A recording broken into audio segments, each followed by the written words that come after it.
पूरा देश इस समय कोरोना महामारी से जंग लड़ रहा है। जम्मू कश्मीर की अगर मैं बात करूं तो रोज़ाना 4 से 5 हज़ार लोगों के रिपोर्ट जो है वो पॉजिटिव पाई जा रही है और कल जम्मू कश्मीर में मौतों का आंकड़ा चौंकाने वाला था और 73 लोगों की जान जो है वो कोरोना वायरस की वजह से चली गई, जिसमें 50 से ज़्यादा मौतें सिर्फ जम्मू से दर्ज की गई हैं।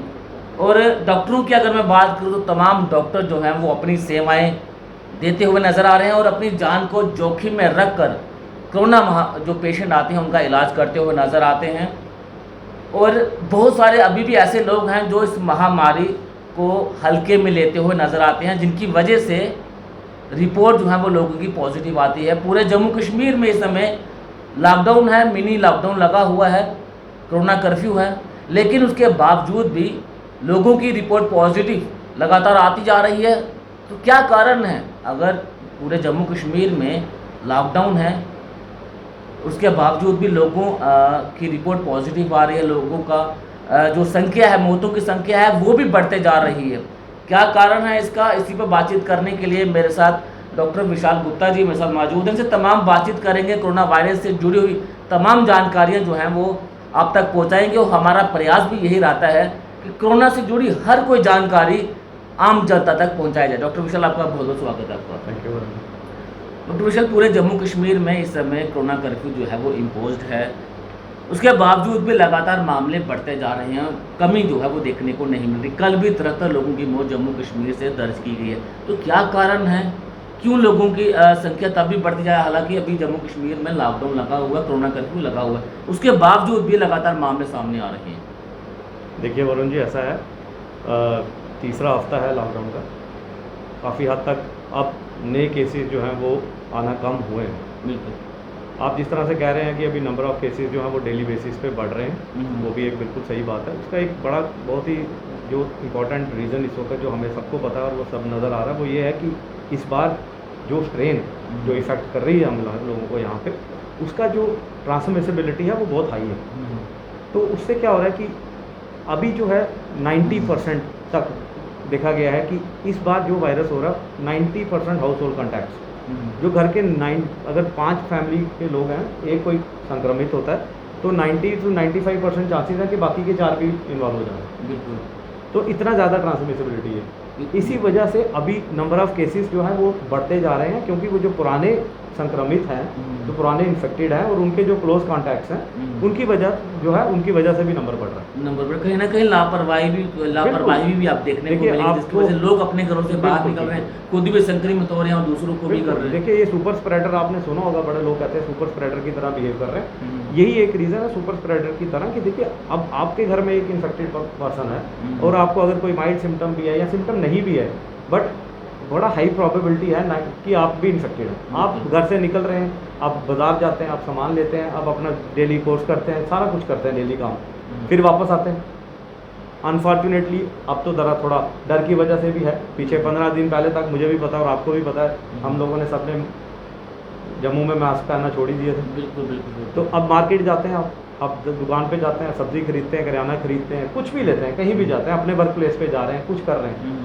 अब आप उस सुपर स्प्रेडर की तरह बिहेव कर रहे हैं, आप एक सुपर स्प्रेडर हैं, आपकी वजह से बहुत सारे और लोग जो हैं वो इन्वॉल्व हो रहे हैं और वो फिर चेन जो है प्रोपोगेट हो रही है, आगे बढ़ रही है। बिल्कुल। डॉक्टर विशाल, अगर मैं ऑक्सीजन की बात करूँ तो ऑक्सीजन की कमी होने की वजह से बहुत सारे लोग जो हैं अपनी जान गंवा चुके हैं। इसमें ऑक्सीजन बहुत ज़्यादा ज़रूरी है। अगर कोई व्यक्ति संक्रमित होता है, अगर उसकी ऑक्सीजन सैचुरेशन कम होती, कितनी कम हो तो वो अस्पताल में जाए? देखिए, बताएं। ये बहुत बढ़िया सवाल है आपका और ये बड़ा ज़रूरी है और मुझे नहीं लगता कोई ऐसी नई चीज़ मैं आपको बताऊंगा, क्योंकि इस वक्त इतनी अवेयरनेस है, हर जगह पे आपको ये बताया जा रहा है। देखिए, बहुत simple cut off point ICMR ने भी हमें दिया कि अगर 90% आप सिम्टोमेटिक है और आपकी सैचुरेशन जो है 90 या 90 से कम आती है, तो आपको इमीडिएटली हॉस्पिटलाइज होना चाहिए। 90 से कम जी, आती है। आपको देखिए, अगर पहली बात है कि आप बिल्कुल ठीक ठाक हैं, एक तो जैसे हम लोग कहते हैं कि आप अभी ठीक ठाक चल रहे हैं, आपको कोई तकलीफ नहीं है, आप बिल्कुल ठीक से थे, आपने अपनी सैचुरेशन चेक भी करते हैं आप, जो कि बड़े लोग आउट ऑफ अवेयरनेस करते हैं। आपकी सैचुरेशन 96, 97, 98 रहती है रूटीन में। अब आप क्या करते हैं, आपको अनफॉर्चुनेटली आप संक्रमित हो जाते हैं, आपको सिम्टम्स आने लगते हैं, आपको बुखार हो गया, आपको हल्की सी खांसी होना शुरू हो गई। या इस बार जैसे हमने देखा, ज़रूरी नहीं है बुखार खांसी से स्टार्ट हो, सबसे पहले यहाँ पर आज जो हम सबसे ज़्यादा देख रहे हैं, लोग डायरिया करके आते हैं। एक दिन का डायरिया होता है, 2 दिन का डायरिया होता है, डायरिया या वोमिटिंग बहुत कम हो रही है, लेकिन वोमिटिंग भी होती है। उसके बाद आप देखते हैं थोड़े दिन के बाद आप या जैसे भी है आपके फिर आपकी सैचुरेशन फॉल करना शुरू होती है।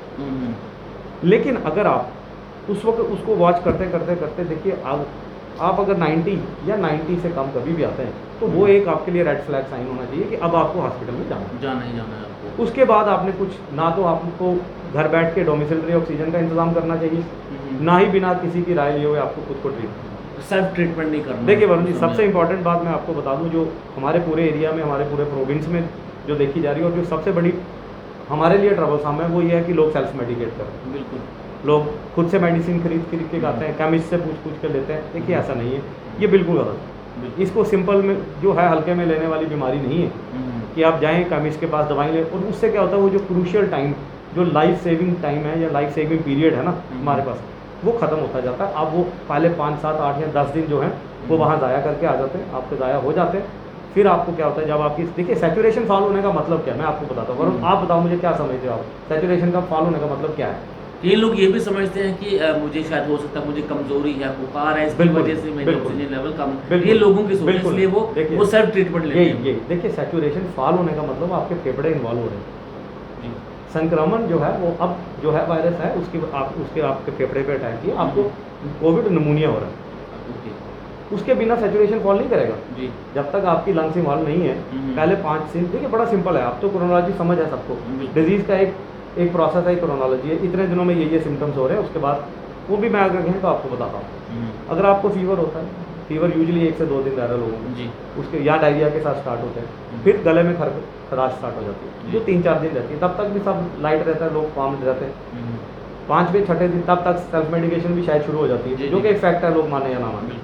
6ठे 7वां दिन जो है ना, देखिए वो सबसे इंपॉर्टेंट है इस डिजीज़ प्रोसेस में। इसलिए हम मरीज को सबसे पहले आके ये पूछते हैं भाई तुम अपना first day of onset of symptoms बताओ, तुम्हें शुरू कब होता, वो मेरे लिए ट्रीट करने के लिए सबसे इंपॉर्टेंट है।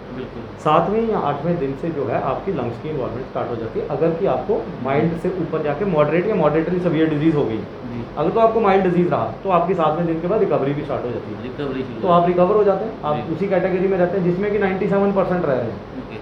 जो माइल्ड डिसऑर्डर है इट्स स्टिल 95 to 97% जिनको माइल्ड डिसऑर्डर होगा, आप 5वें 6ठे दिन से रिकवर हो जाते हैं और 2-3 अगले दिनों में आप पूरी तरह स्वस्थ हो जाते हैं, रिकवर हो जाते हैं। अब अदरवाइज क्या होता है, या तो 7वें दिन आपका डाउन हिल स्लोप स्टार्ट हो जाता है, मतलब 7वें दिन से आपकी खांसी बढ़ जाती है, या गया हुआ बुखार आपको वापस आ जाता है, या आपकी खांसी के साथ साथ आपको सांस लेने में दिक्कत होने लगती है। ये एक पॉइंट है जब आपकी सैचुरेशन फॉल करती है, और सैचुरेशन फॉल करने का मतलब ये है कि अब आपके फेफड़े इन्वॉल्व हो गए, आपको निमोनिया हुआ है, कोविड निमोनिया, इसमें कोई दूसरी दो राय नहीं है। इसी में से एक सवाल और भी मैं आपसे ये पूछना चाहूँगा, आपने कहा कि 90 से अगर ऑक्सीजन सैचुरेशन कम होता है तो आप तुरंत अस्पताल में संपर्क करें।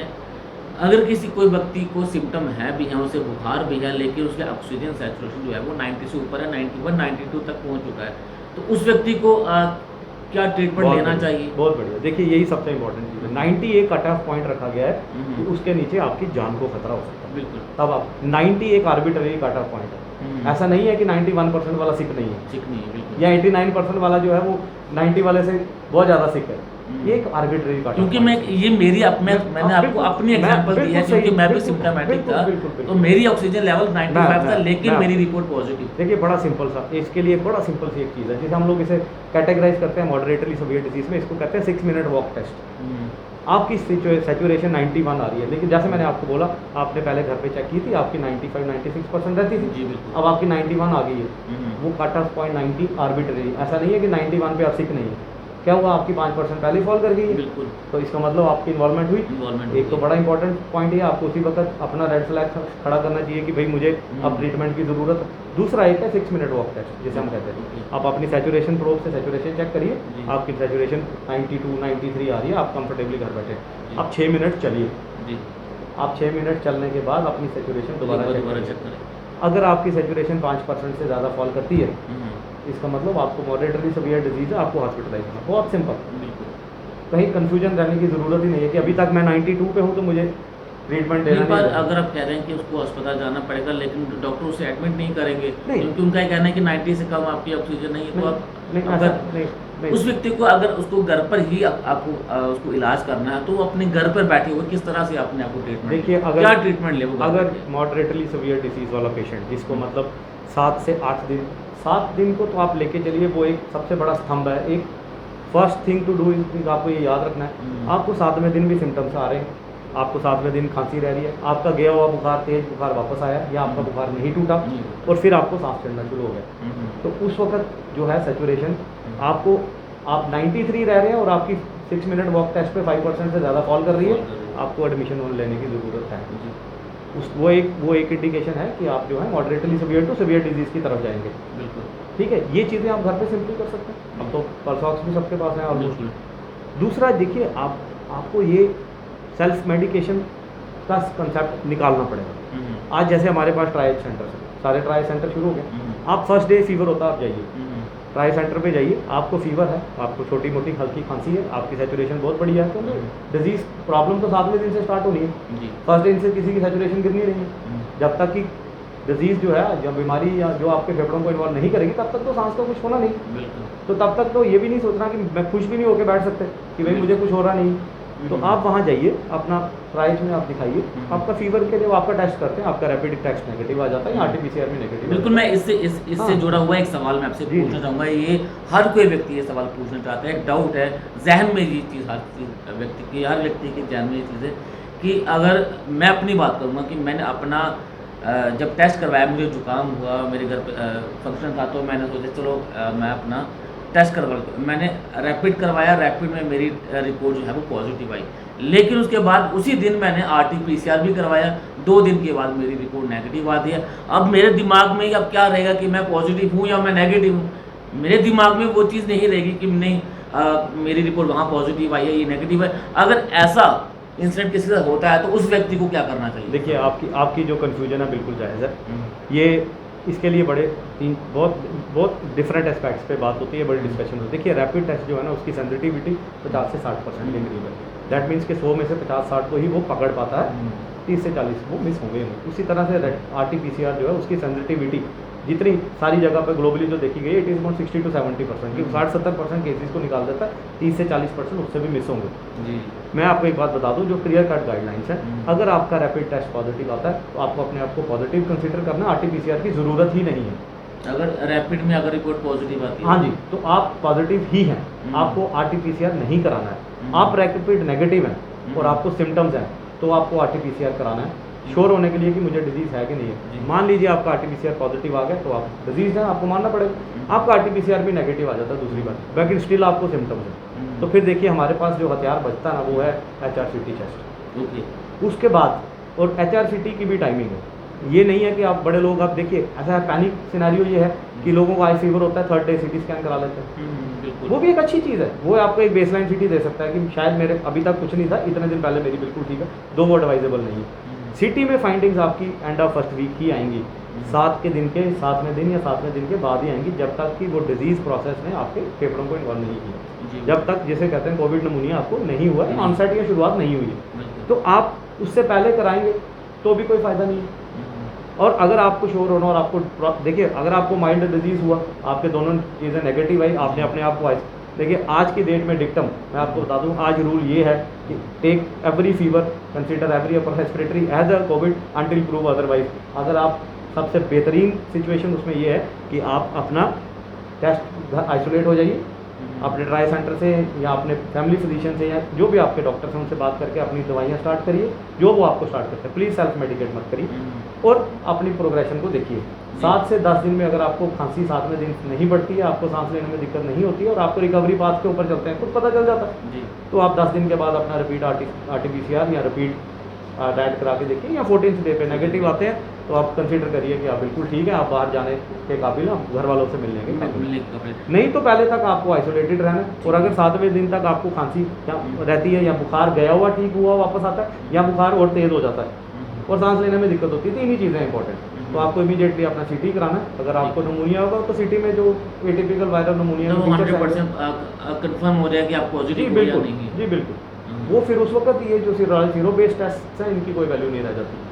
चलो डॉक्टर साहब, एक और सवाल, आपका सांबा अस्पताल में अपने यहाँ पर बहुत सारे कोविड पेशेंटों का आपने इलाज भी किया है। जाहिर सी बात है अगर कोई भी आपके पास आएगा तो वो क्रिटिकल कंडीशन में होगा, उसकी हालत ज़्यादा ठीक नहीं होगी, तो जब भी कोई कोविड पेशेंट आपके पास आता है तो फर्स्ट ट्रीटमेंट आप उन्हें क्या देते हैं? हाँ देखिए, सबसे इम्पोर्टेंट तो हम लोगों के जो एडमिशन के क्राइटेरिया हैं पहले हम उसको फॉलो करते हैं, क्योंकि हमारे पास लेवल 2 हॉस्पिटल है, तो हम moderately severe to severe patients को जो है उनको ही एडमिशन के लिए रखते हैं, बाकियों को ओपीडी बेसिस पे ट्रीट करते हैं। बहुत से लोग हम ओपीडी बेसिस पे भी पहले भी करते रहे, अब तो आजकल सिंस हम लोग पूरी तरह से कोविड हॉस्पिटल हैं, तो जो हमारे एसोसिएटेड हॉस्पिटल्स हैं या विजयपुर हुआ या रामगढ़ वो ट्रीट करते हैं। हम लोग का एडमिशन का क्राइटेरिया बहुत सिंपल है। हमारे पास पेशेंट आता है हिस्ट्री के साथ, उसको फीवर है, खांसी है और उसको सांस लेने में दिक्कत हो रही है, हम उसका सैचुरेशन प्रोब लगा के टेबल पे ही चेक करते हैं, उसकी प्रोब 90 से नीचे आती है, हम उसको एडमिट करते हैं। और एडमिट उसके बाद क्या जो है वो, जिसे अब इस वक्त सारे को सबको पता है कि स्टेरॉइड्स जो है वो सबसे ज़्यादा एंटी इन्फ्लेमेटरी के तौर पे सबसे इंपॉर्टेंट है। उसके बाद खून पतला करने की दवाई जो सबसे ज़रूरी है, क्योंकि खून का धक्का जमने से लोगों की मौतें हो रही हैं। और तीसरा, हम लोग जो लोकल फ्लोरा के हिसाब से जो एंटीबायोटिक्स की ज़रूरत होती है वो रखते हैं। बाकी सपोर्टिव मेडिसिन के तौर पे हम लोग उनको विटामिन देते हैं सारे, इंक्लूडिंग विटामिन जो नॉर्मल ट्रीटमेंट जो वो सारा कोई ट्रीटमेंट नहीं है, ये होता है। और सब ऑक्सीजन, और सबसे ऊपर सबसे इम्पोर्टेंट ऑक्सीजन। बिल्कुल। एक और सवाल, कितने पेशेंट यहाँ पर अभी तक आए हैं और कितने लोग जो है वो डिस्चार्ज होकर अपने घर? देखिए, जब से हम पिछले 15 दिनों से हम पर जो है कोविड डेडिकेटेड हॉस्पिटल है हमारे पास, हमने अभी तक 35 से ज़्यादा लोग डिस्चार्ज कर दिए। अभी भी हमारे पास 60 एक्टिव केसेस, अभी एक्टिव केसेस हैं जिनका इलाज अभी चल रहा है। तो ऑक्सीजन की कमी क्या कभी, क्योंकि जीएमसी की अगर बात करूँ तो वहाँ पर ऑक्सीजन की कमी से बहुत सारे लोग हमारे पास जितने, क्या ऑक्सीजन की कमी दिखी आपको सांबा अस्पताल में? देखिए नहीं, अभी तो हमारे पास जितने ऑक्सीजन सपोर्टेड बेड्स हैं हमारे पास उतने ही पेशेंट हैं और हमारा प्लांट जो है वो एफिशिएंटली वर्क कर रहा है, तो अभी तक तो हमें दिक्कत नहीं है। सांबा से केसेस जो हैं वो कम आ रहे हैं अभी?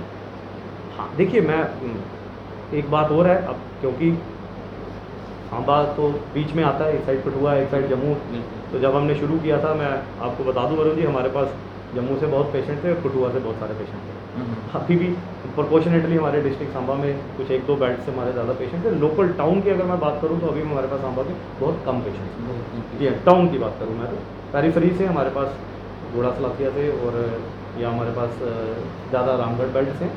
उससे पहले तक फर्स्ट वीक तक हमारे पास मैक्सिमम पेशेंट्स तो थे, अभी भी हैं कुछ जम्मू से। कितनी उम्र के जो लोग हैं वो इस बारी ऐसा नहीं रहा है वरुण। हमारे पास, मेरे पास जब हमने अपनी ट्रीट की, हमारे पास यंगर जो हैं वो मतलब 23 साल से लेकर तो 76 ईयर्स तक के लोग, तो बीच में सभी लोग थे। डॉक्टर साहब, अगर मैं कोरोना की अगर बात करूं, जब भी कोरोना का नाम सामने आता है तो एक डर का माहौल बन जाता है कि हमारी जान खतरे में आ जाएगी। डॉक्टरों की अगर मैं बात करूं, जब आप कोविड पेशेंट के पास जाते हैं, जब उसकी हालत बहुत ज़्यादा ख़राब होती है तो ऐसा लगता है कि हम मौत के पास जाएँ। कभी आपके जहन में कभी आया कि मेरा पेशेंट जो है अगर मैं इसके पास जाऊंगा तो मैं भी संक्रमित हो सकता हूँ? तो क्या इस तरह का कोई डर, कोई आता है कभी जहन में? वरुण, मैं एक बार ही पहले पॉजिटिव हो चुका हूँ सितंबर 2020 में पेशेंट ट्रीट करते हुए। ओके। तो तब मेरी रिकवरी अनइवेंटफुल रही थी। 10th डे मैंने वापस ज्वाइन कर लिया था एंड मतलब आप संक्रमित हो चुके? जी हाँ। और इस बार ऐसा है कि अब हम लोग ये भी सोचते हैं हम वैक्सीनेटेड हैं और एक बार ये डिजीज़ भी हो गई है, थोड़ा उसका भी रहता है। और तीसरा, जब मैं एक बार, या मैं क्या, मेरे साथ सारे कोलीग, जब हम लोग एक बार पीपी किट पहन के शुरू कर देते हैं तो फिर ये सोच नहीं आती है दिमाग में कि अब मैं वहाँ जाऊँगा तो पता नहीं क्या हो जाएगा, ये तो फिर कुछ समझ नहीं आता फिर, क्योंकि पेशेंट्स के साथ बात करते हो और पेशेंट की डॉक्टरों को दूसरा रूप भी कहा जाता है, इस तरह से नहीं कहा जाता। नहीं, वैसा कुछ नहीं है, वैसा वो भी एक गलत है। मैं आपको बता दूँ, मेरी पर्सनल ओपिनियन माने तो वैसा वो बिल्कुल नहीं कहना चाहिए, कोई भगवान नहीं कहना चाहिए किसी को भी। उससे क्या होता है कि जो प्रोफेशनलिज्म है थोड़ा कम हो जाता है। तो प्रोफेशनलिज्म को ऊपर रखने के लिए आप एक प्रोफेशनल है, जैसे आप एक प्रोफेशनल है, हमारे जानदार युवा रिपोर्टर हैं, तो आप प्रोफेशनल, आपको मैं कुछ और कह दूँ तो आपको मैं कहूँगा तुम सेवियर हो यार जम्मू के, तो वैसा अच्छा नहीं लगेगा, है ना? तो ये है कि वैसे ही आप प्रोफेशनल अगर रहेंगे तो मुझे लगता है उससे आप एक फोकस्ड रहते हैं। तो once we are with the patients in the ward, तो उस वक्त तो कुछ ऐसी फीलिंग आती नहीं है। हाँ, उससे पहले या बाद में थोड़ा स्ट्रेस, जो एंग्जाइटी जो है वो एंग्जाइटी पार्ट तो सबको होता है, बट वो भी आहिस्ता आहिस्ता नहीं होता। बहुत सारे डॉक्टरों ने अपनी जान जो है वो गंवाई है लोगों का इलाज करते करते।